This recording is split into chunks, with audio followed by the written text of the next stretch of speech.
Olá a todos, espero que esteja tudo bem com vocês. Eu hoje trago aqui um vídeo um bocadinho diferente do que o habitual. Eu, desde que vi um vídeo da Babi em que ela mostra como é que organiza as suas leituras, eu tive vontade também de fazer um vídeo mais ou menos do género do que ela fez, embora um pouco diferente. Eu vou deixar o vídeo que ela fez aqui, tanto nos cards da descrição deste vídeo como na descrição do vídeo. E vou então falar um pouco como é que eu organizo aqui os vídeos do canal, como é que faço também a gestão aqui das minhas leituras e quais são basicamente as aplicações que eu uso atualmente.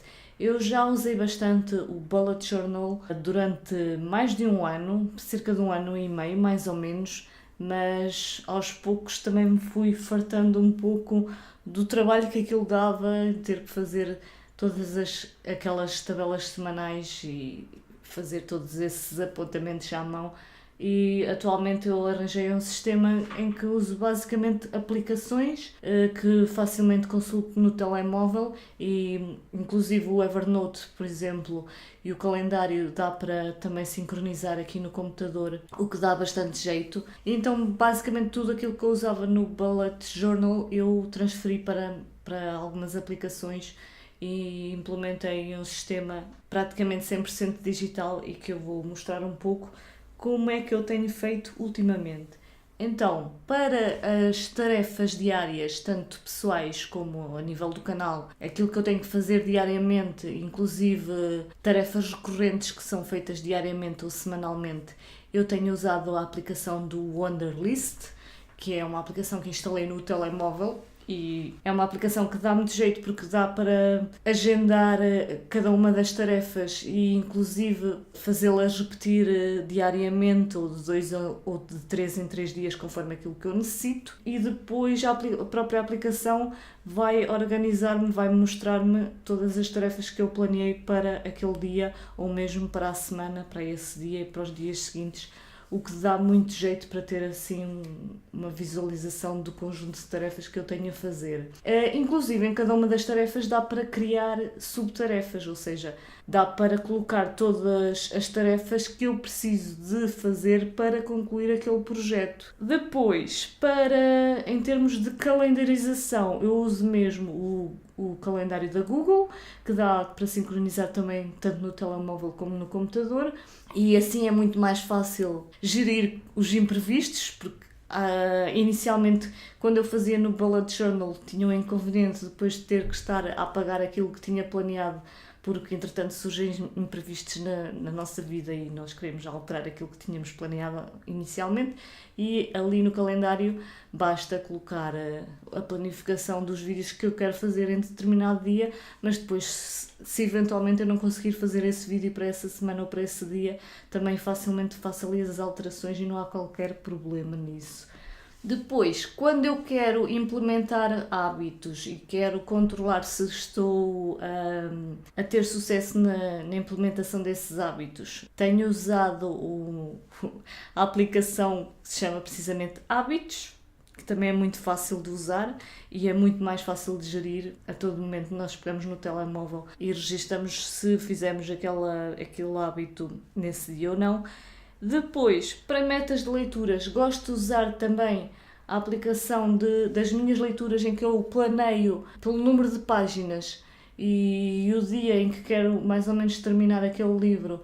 Essa aplicação depois vai-me calcular automaticamente qual terá que ser a minha meta de páginas diárias para conseguir atingir essa meta, e depois é só ir inserindo a página onde vou e dá-me logo a previsão conforme o número de páginas que eu inseri nesse dia, a previsão então do dia em que eu irei terminar esse livro, se cumprir com essa meta de páginas. E finalmente, para a gestão de todas as minhas leituras e mesmo notas de apoio a projetos em que eu preciso de certos apontamentos para projetos pessoais mesmo, eu tudo isso vou gerir no próprio Evernote. E agora eu vou mostrar-vos mais ou menos então como é que eu costumo fazer essa gestão de leituras, tanto dos livros que já li e que ficam em arquivo, como das leituras que eu quero fazer posteriormente. Então, basicamente, eu costumo organizar todas as minhas notas aqui em diferentes cadernos. Aqui, por exemplo, eu vou ter todas as notas que vão me servir mais ou menos de base para gravar os vídeos, e é aqui também que eu vou tirando apontamentos sobre cada um dos livros que eu vou lendo. Eu baseei-me aqui nesta estrutura que vocês veem aqui, em apontamentos sobre leituras, num vídeo que a Mel Ferraz, uma booktuber brasileira, fez aqui há uns meses. Ela mostrou esta estrutura mais ou menos, eu adaptei aqui algumas partes, mas ela mostrou como ela fazia o fichamento de cada uma das leituras que ela fazia, e eu adaptei e atualmente estou a usar aqui esta estrutura em que anoto aqui em cada um dos livros o ano em que foi publicado originalmente esse livro, o autor, nacionalidade do autor, a edição em que eu estou a ler esse livro, ou que eu li esse livro, a tradução do livro, o género literário, o propósito de leitura, ou seja, para que é que eu li esse livro, no âmbito de que projeto é que eu li esse livro, início e final de leitura com as datas, os personagens da história, aqui os cenários, os temas. Aqui anoto alguma curiosidade que possa ser pertinente ou interessante acerca desse livro, ou coisas que eu pesquisei que estejam relacionadas com esse livro. Nem sempre uso todos estes tópicos, uso conforme necessito ou não, e no final aqui a classificação que eu dou a esse livro. Isto em termos de considerações iniciais. Depois aqui eventualmente anotarei as passagens mais importantes do enredo e as impressões com que eu fiquei dessa leitura, e finalmente sobre o autor do livro aqui na parte final. Depois, sempre que eu vou ler um livro novo, é só copiar estes tópicos e colar no livro que eu estiver a ler, para ir anotando à medida que vou fazendo essa leitura. Depois, na altura de gravar o vídeo, é muito mais prático, porque aí já vou ter as informações mais interessantes e mais relevantes para poder gravar esse vídeo, e torna-se muito mais prático. Aqui, eu por acaso tenho também aqui uma nota de algum texto que eu uso regularmente nos vídeos, na caixa de descrição dos vídeos, e eu vou mostrar-vos aqui, por exemplo, como é que eu aplico os apontamentos de uma leitura na prática e como é que depois vou usar isto depois para os guiões de vídeos. Por exemplo, aqui tenho os apontamentos do livro que eu li, A Margarinha dos Canaviais, com todos esses apontamentos que eu referi há pouco, e muitas vezes também uso imagens mesmo. Aqui, por exemplo, estas passagens do livro eu tirei com o próprio telemóvel, porque, como eu disse, eu tenho a aplicação também no telemóvel e consigo sincronizar aqui com o computador. E isto é muito prático, porque depois ficam aqui imagens que eu necessito tanto para gravar o vídeo como para a edição do vídeo, e isto aqui já é um spoiler para um vídeo que vai sair dentro em pouco. E aqui no final temos também, inclusive, o apontamento sobre o autor. Em relação aos livros, eu crio sempre uma nota por cada livro que eu vou ler. Aqui há alguns livros que não têm apontamentos, ou porque são livros mais antigos, ou porque na altura em que os li eu ainda não fazia este tipo de apontamentos. E depois aqui neste bloco de notas tenho todos os livros que eu pretendo ler em algum dia, num médio e longo prazo, aliás muito longo prazo. E ter cada uma destas notas desta forma por cada livro que li ou pretendo ler um dia, organizado assim desta forma, dá muito jeito, porque eu depois, além disso, ainda posso fazer aqui uma filtragem e acrescentar aqui na parte de cima várias etiquetas. E o que eu costumo usar sempre, invariavelmente em todas as notas de livros, aqui o nome do autor pelo apelido e depois o nome principal, o país onde foi escrito ou o país de origem do autor. O género literário nem sempre coloco, é mais quando é um género diferente da ficção, do romance ficção normal, e aqui costumo usar sempre o século em que foi escrito para poder depois fazer uma filtragem. Eu, por exemplo, aqui, se for à pesquisa, procurar todos os livros que eu tenho aqui de Saramago, basta ir aqui, José Saramago, e ele faz-me aqui uma filtragem então de todos os livros que eu tenho deste escritor. Uns estão nos livros, no bloco de notas de livros para ler, outros que já li já foram migrados para outro bloco de notas. Eu aqui facilmente também vou fazendo a transição. Como é que eu costumo fazer? Imaginemos que eu vou ler, este livro por acaso vai ser de leitura, imaginemos que eu estou para ler o ensaio sobre a cegueira, que está aqui na minha lista de livros para ler.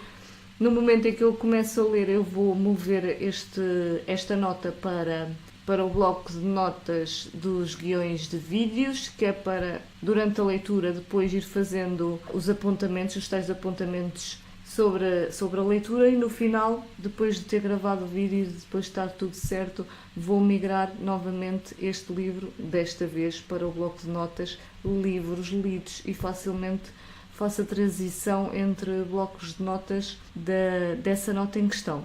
Se eu quiser pesquisar rapidamente essa nota, é muito fácil. O programa tem aqui um motor de busca muito potente e rapidamente encontro o livro que eu quero.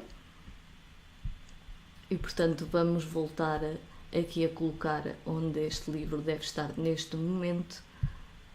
E finalmente, se eu quiser fazer aqui outro tipo de pesquisa baseada aqui nestas categorias das etiquetas, também é muito fácil, porque eu organizei-as aqui segundo diferentes categorias. Há aqui, por exemplo, etiquetas que estão fora do sítio, porque são etiquetas que eu criei recentemente, mas eu facilmente organizo-as. Vou colocar aqui estas etiquetas dos autores no sítio certo, aqui na parte dos escritores. Como veem, neste arquivo do Evernote eu tenho 374 escritores diferentes e estão todos aqui então organizados por ordem alfabética. Temos aqui o número de livros que eu tenho de cada escritor, por exemplo. E basicamente eu organizei isto aqui por... Aqui temos categorias que não estão encaixadas em nenhum sítio especial, mas temos, por exemplo, aqui épocas, diferentes épocas dos livros em que os livros se encaixam, géneros literários e os diferentes países de onde são esses livros. E por isso isto às vezes dá jeito para certos projetos descobrir livros que queira ler, por exemplo, da Ásia ou de outra zona qualquer do mundo. Este sistema aqui ajuda-me a encontrar facilmente os livros. Além disso, eu tenho aqui esta etiqueta que me ajuda a visualizar facilmente todos os livros que eu tenho na minha estante. Como veem, são 189 neste momento. Não tenho assim uma biblioteca tão grande, mas tenho aquilo que é possível neste momento, basicamente. Essencialmente é assim então que eu organizo as minhas leituras e os meus apontamentos de leituras. Se vocês quiserem usar alguma ideia deste sistema de organização, estejam completamente à vontade, vou ficar feliz se eu puder ajudar de alguma forma. Se quiserem tirar alguma dúvida sobre o Evernote, podem me perguntar aqui nos comentários. Se quiserem, eu depois explico melhor como é que eu mexo com o programa. E é isto, façam as perguntas que quiserem aqui nos comentários. Eu vou ficando por aqui hoje. Espero que tenham gostado. Fiquem bem, boas leituras e até o próximo vídeo.